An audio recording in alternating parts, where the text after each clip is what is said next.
Anda telah kembali bersama kami di Breaking News Metro TV dan pemirsa saat ini kita telah terhubung dengan Kepala PVMBG Hendra Gunawan. Selamat sore Pak Hendra. Ya, selamat sore Pak Fira. Baik Pak Hendra, status level 3 siaga naik ke level 4 awas, ini artinya level tertinggi bahaya. Dari analisa PVMBG, seberapa besar potensi bahayanya ini selain awan panas guguran yang saat ini juga sudah terjadi?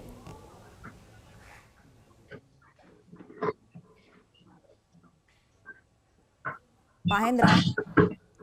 Ya, jadi betul sejak pukul 12 tadi terjadi peningkatan status dari level 3 atau siaga menjadi level 4 atau awas. Ini dikarenakan suplai magma dari Gunung Semeru ini masih terus berlangsung sehingga ada potensi jarak luncur awan panas semakin jauh.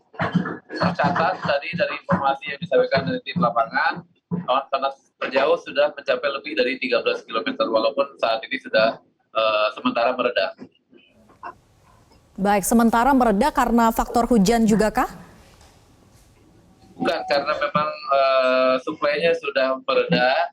Justru sekarang yang perlu kita waspadai adalah bila ada curah hujan tinggi berinteraksi dengan endapan awan panas di lereng maupun di lereng-lereng gunung dan puncak, itu bisa berpotensi terjadinya lahar hujan. Dan ini bisa jauh, ini bisa lebih dari 13-14 km. Baik, justru adanya hujan, terlebih kalau curah hujannya tinggi, bisa berpotensi lebih bahaya ya terjadinya lahar hujan. Ya, betul. Baik, tapi untuk pemetaan wilayah lahar hujan, potensi lahar hujan mana saja, ini apakah sudah dikoordinasikan Pak Hendra? Sudah, jadi beberapa bulan lalu Kepala Badan Geologi saat itu sudah berkoordinasi dengan Pak Bupati, menyampaikan kita update atau revisi dari peta kawasan rawan bencana gunung api, di mana di sana sudah didelineasi daerah-daerah mana yang berpotensi terdampak ya, baik awan panas maupun lahar. Khususnya apakah kawasan yang memang dekat dengan aliran sungai? Betul, terutama di Besukobokan dan Kalilanang ini, di mana di peta yang sebelum revisi belum ada perluasan daerah. Sekarang lebih meluas ya setelah peta ini direvisi. Ya, saat ini tentu masih dipantau begitu ya bagaimana intensitas curah hujan yang ada di sana, jangan sampai terjadi hal yang tidak kita inginkan, yaitu lahar hujan yang tadi Anda katakan. Upaya mitigasi seperti apa yang bisa dilakukan untuk meminimalisir dampaknya jika memang potensi bahaya itu sampai terjadi?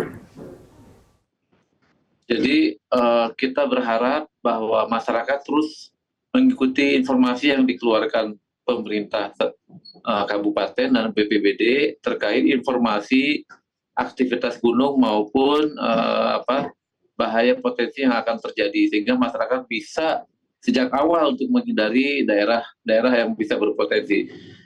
Pada level 4 ini direkomendasikan daerah sampai 19 km ya, baik itu akibat dari bahaya awan panas langsung maupun lahar di sepanjang Besukobokan dan Kalilanang. Sedangkan yang bahaya dari lontaran dalam radius 8 km dari puncak. Baik, saya ulangi, 18 km dari puncak ya? Total 19 km dari puncak untuk Besukobokan dan Kalilanang. Sedangkan bahaya lontaran itu 8 km radiusnya dari puncak. Kalau untuk menghindari bahaya lontaran. Tapi untuk menghindari bahaya awan panas maupun lahar hujan itu sepanjang Besukobokan dan Kalilanang sejauh sampai 19 km. Baik, untuk potensi awan panas guguran ini akan berlangsung sampai kapan Pak Hendra? Ini informasi dari pos pengamatan di sana sudah mulai mereda sejak 2 jam yang lalu ya, kita harapkan tetap seperti itu.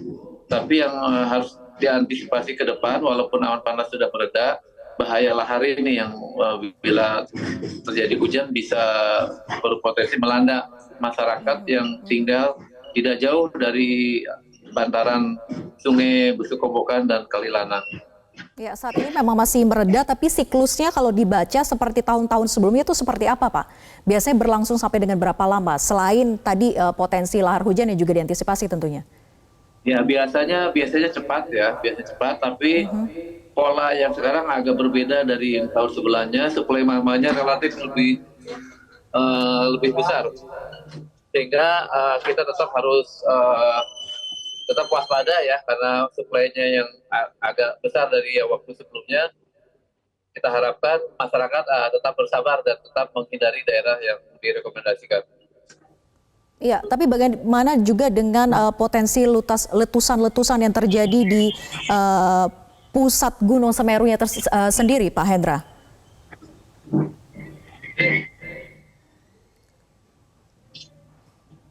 Mohon diulangi. Potensi letusan-letusan di puncak dari Gunung Semerunya, Pak Hendra? Ya. Kalau karakter dari Gunung Semeru itu erupsi setiap jam ya, erupsi letusan abu. Tapi kalau awan panas ya seperti sekarang ini. Jadi yang utama yang perlu kita waspadai ini adalah karakter dari awan panasnya, bukan letusannya. Letusan setiap jam meletus dengan tinggi bervariasi dari 500 sampai 1.500 meter. Tapi lontarannya atau dampaknya hanya di sekitar puncak saja. Baik, Pak Hendra, mohon disampaikan kawasan aman mana saja yang bisa ditempati masyarakat saat ini di sana, Pak Hendra. Jadi seperti peta yang sudah kita sampaikan, mohon diikuti, dan di sana sudah didelineasi rekomendasi yang sudah disampaikan dalam peta yang disampaikan di dalam surat peningkatan status. Ada peta KRB Gunung Api, di mana di dalamnya sudah didelineasi agar masyarakat tidak mendekati daerah yang sudah direkomendasikan agar tidak ada aktivitas. Jadi jaraknya kurang lebih sampai 19 km dari puncak di Busukopokan dan Kalilanang. Ya, acuannya 19 km dari puncak begitu ya. Pak Hendra, Ya. pemantauan 3 hari sebelumnya ini bagaimana sebetulnya aktivitas Gunung Semeru? Ya, seperti tadi disampaikan bahwa sejak 1 jam yang lalu sudah mereda kegiatan awan panas, tapi kita jangan dulu buru-buru untuk masuk ke daerah yang sudah direkomendasikan. Kita tunggu saja sampai betul-betul aktivitas dari Gunung Semeru ini lebih stabil. Ya, tapi kalau dilihat dipantau dari 3 hari sebelumnya, Pak Hendra, apakah memang sudah menunjukkan aktivitas Gunung Semeru menuju pada erupsi? Ya, ini karakter erupsi Gunung Semeru ini memang agak berbeda dari gunung yang lain, di mana faktor yang menentukan adalah aktivitas yang dalam dari sumber magmanya lebih dalam. Sehingga aktivitas di dalam ini menuju permukaan waktunya sangat singkat, dan kadang tidak bisa dilihat indikasinya di permukaan ini apakah akan menjadi sesuatu yang lebih besar. Tapi belajar dari data-data seperti ini, ke depannya kita melihat dengan adanya aktivitas dalam ini yang harus kita waspadai. Baik, Pak Hendra, untuk dari PVMBG sendiri saat ini apakah sudah turun ke lapangan untuk memudahkan pemantauan dan juga koordinasi dengan Pemda setempat? Nah, jadi sejak minggu lalu tim tanggap darurat dari PVMBG sudah berada di lokasi dan membantu petugas pengamatan yang ada di pos ya di Gunung Saur, serta melakukan evaluasi dan koordinasi dengan pemerintah setempat.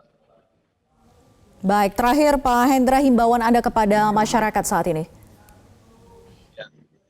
Masyarakat agar tetap mengikuti perkembangan aktivitas Gunung Semeru dan mengikuti rekomendasi yang disampaikan oleh PVMBG untuk tidak ada aktivitas di dalam rekomendasi teknis yang diberikan, yaitu sejauh 19 km ke arah tenggara sesuai dengan arah aliran Busukopokan dan Kalilanang, serta 8 km radius dari puncak akibat lontaran.